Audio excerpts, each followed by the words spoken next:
Friends, स्वागत है आप सबका आपके अपने YouTube चैनल स्मार्ट स्टडी 2.0 में। आज के इस वीडियो में हम अग्र स्वर, मध्य स्वर, पश्च स्वर ट्रिक के माध्यम से पढ़ेंगे। फ्रेंड्स, आपने कई बार अग्र स्वर, मध्य स्वर, पश्च स्वर पढ़ा होगा, बट आप भूल जाते हैं। लेकिन आज के इस वीडियो देखने के बाद आप कभी नहीं भूलेंगे कि कौन से स्वर आपके अग्र स्वर होते हैं और कौन से स्वर पश्च स्वर होते हैं। तो चलिए फ्रेंड्स, वीडियो को स्टार्ट करते हैं। अगर आप हमारे चैनल पर नए हैं तो चैनल को सब्सक्राइब कर लीजिए और वीडियो को अपने फ्रेंड्स में ज़्यादा से ज़्यादा शेयर करिए। हिंदी स्वरों का वर्गीकरण। फ्रेंड्स, हम स्वरों का वर्गीकरण पढ़ रहे हैं तो पहले हम जान लेते हैं कि हिंदी में कुल कितने स्वर होते हैं। कितने स्वर होते हैं? 11 स्वर होते हैं। हम आज किसके आधार पर वर्गीकरण करने जा रहे हैं? जीभ के भाग के आधार पे। किसके आधार पे? जीभ के आधार पे। ठीक है, जीभ के आधार पे हम लोग जो स्वर को 3 भागों में बांटते हैं। कितने भागों में? 3 भागों में। कौन कौन से? अग्र स्वर, मध्य स्वर और आपका लास्ट में है पश्च स्वर। ठीक है, ये जीभ के आधार पे स्वरों को 3 भागों में बांटा गया है। अग्र स्वर किसे कहते हैं? देखिए, स्वर को हम लोग जीभ के आधार पे बांट रहे हैं तो नाम से ही पता चल रहा है कि अग्र स्वर में जीभ का अगला भाग जो है वो ऊपर उठेगा। अग्र स्वर किसे कहते हैं? जिन स्वरों के उच्चारण में जीभ का अगला भाग ऊपर नीचे उठता है उसे अग्र स्वर कहते हैं।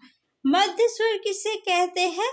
जिन स्वरों के उच्चारण में जीभ का मध्य भाग थोड़ा सा ऊपर उठता है उसे हम मध्य स्वर कहते हैं। पश्च स्वर किसे कहते हैं? तो जिन स्वरों के उच्चारण में जीभ का पिछला भाग सामान्य स्थिति से ऊपर उठता है उसे हम पश्च स्वर कहते हैं। फ्रेंड्स, हम इसे याद कैसे रखेंगे? देखिए, जीभ का अगला हिस्सा जो है ऊपर उठे तो अग्र स्वर हो गया, मध्य वाला हिस्सा ऊपर उठा तो मध्य स्वर हो गया और पीछे वाला पश्च यानी पीछे, तो जीभ का पिछला हिस्सा अगर ऊपर उठे तो पश्च स्वर हो गया। तो फ्रेंड्स, इतना तो हमें याद रहता है, सबको याद रहता है, लेकिन हम भूलते क्या है? हम भूल जाते हैं कि कौन सा स्वर जो है वो अग्र स्वर कहलाएगा, कौन सा स्वर पश्च स्वर कहलाएगा।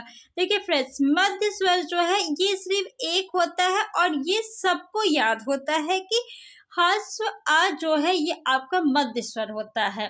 ठीक, तो हम कैसे? देखिए, आपको स्वरों की संख्या 11 होती है, सबको पता है, जिसमें से एक स्वर तो आपको पता है कि मध्य स्वर हो गया, ह्रस्व आ। अब कितने स्वर बचे? 10 स्वर बचे हैं।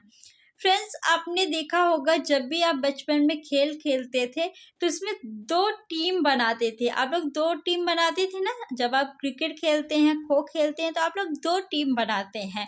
तो मध्य स्वर में तो आपका सिर्फ एक स्वर ही आता है। अब बच्चे कौन से 2 टीम है? तो एक है आपका अग्र स्वर और एक है आपका पश्च स्वर। तो आप इसे समझ लीजिए कि ये टीम है, एक टीम ये है, दूसरा टीम आपका ये है। ठीक है, अब देखिए, ह्रस्व आ आपका मध्य में आ गया, एक होता है आपका दीर्घ आ। अब देखिए, इसमें छोटा कौन है? ह्रस्व वाला, यानी ये वाला आपका छोटा है। तो जो छोटे बच्चे होते हैं, अब देखिए, वो हमेशा सबसे आगे रहना चाहेंगे। अगर आप लाइन लगवा दीजिए तो छोटा बच्चे को आप क्या करेंगे? सबसे आगे खड़ा करेंगे और वो सबसे आगे खड़ा भी होना चाहेगा। ठीक, वो उसे आप कहेंगे पीछे खड़े हो जा बेटा, तो वो नहीं होगा। उसके बाद ये दीर्घ है ना, तो वो अपने पीछे बाकी सबको खड़ा कर देगा, किसी को भी आगे नहीं। तो इस तरह आप याद रखेंगे कि ह्रस्व आ जो है दीर्घ आ को अपने आगे नहीं आने देता है। आगे वो क्या कर रहा है? नहीं आने दे रहा है। इसे कहाँ भेज रहा है? पीछे, यानी पश्च स्वर में भेज रहा है दीर्घ आ को। कौन? ह्रस्व आ। तो दीर्घ आ किस में आएगा? पश्च स्वर में। अब देखिए, जब आप टीम बनाते हैं तो एक टीम में अगर एक प्लेयर गया है तो दूसरा किस में जाएगा? नेक्स्ट वाली टीम में जाएगा। आ अगर आपका यहाँ आ गया है तो ई कहाँ जाएगा? आपका अग्र स्वर में जाएगा। देखिए ई जो है ये दो भाई हैं, कितने भाई हैं, दो भाई हैं, तो दोनों भाई आपके साथ में रहेंगे। यहाँ पे आ जो है मध्य में होने के कारण साथ में नहीं है, बट यहाँ पे आपकी ई जो है वो साथ में रहेंगे। अब अगर इसमें भी एक प्लेयर आपका यानी दो प्लेयर हो गए ना, तो अब आपकी जो नेक्स्ट टीम है उसमें जाएंगे प्लेयर। अब प्लेयर किस में जाएंगे, पश्च स्वर में जाएंगे। तो ई के बाद क्या आता है, उ आता है। ई के बाद क्या आता है, उ आता है ना, तो उ भी जो है वो दो भाई हैं, हास्य उ और दीर्घ उ, तो दोनों आपके किस में जाएंगे, पश्च स्वर में जाएंगे। ओ के बाद क्या आता है, री आता है। री जो है नेक्स्ट टीम में जाएगा, फिर आपका री आता है ना ओ के बाद, तो री जो है नेक्स्ट टीम में जाएगा।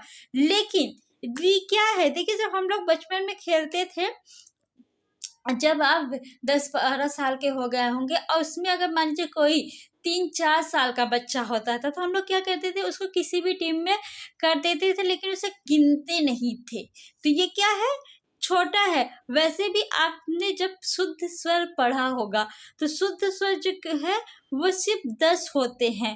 री जो है आपका ये शुद्ध स्वर नहीं गिना जाता है, तो इसलिए हम यहाँ पे री को नहीं गिनेंगे। री को हम क्या है, नहीं गिनेंगे। तो इसमें आपके और प्लेयर आएंगे, यानी ए री के बाद क्या आता है, ए। तो ए भी जो है आपका वो अग्र स्वर में ही आएगा, ठीक। उसके बाद आपका क्या आता है, ओ आपका किसमें जाएगा, पश्च स्वर में जाएगा, नेक्स्ट टीम में, ठीक। ओ कहाँ गया, पश्च स्वर में। तो फ्रेंड्स इस तरह हमने अग्र स्वर और पश्च स्वर जो है वो याद किया है। अगर आप इस तरह याद कर लेंगे तो आप कभी भी अग्र स्वर और पश्च स्वर में कंफ्यूज नहीं होंगे, आपके क्वेश्चन गलत नहीं होंगे। फ्रेंड्स ये ट्रिक जो है वो मैंने अपने से बनाया है। क्या आपने इससे पहले कभी ऐसा ट्रिक अग्र स्वर और पश्च स्वर को लेके पढ़ा था या नहीं, मुझे कमेंट बॉक्स में कमेंट करके ज़रूर बताइएगा। वीडियो अच्छा लगा हो तो वीडियो को लाइक कर दीजिए, अपने फ्रेंड्स में शेयर कर दीजिए, और अगर अभी तक आपने चैनल को सब्सक्राइब नहीं किया है तो चैनल को सब्सक्राइब कर लीजिए, ताकि आप ऐसी ही वीडियो देखते रहें आगे। Thanks for watching.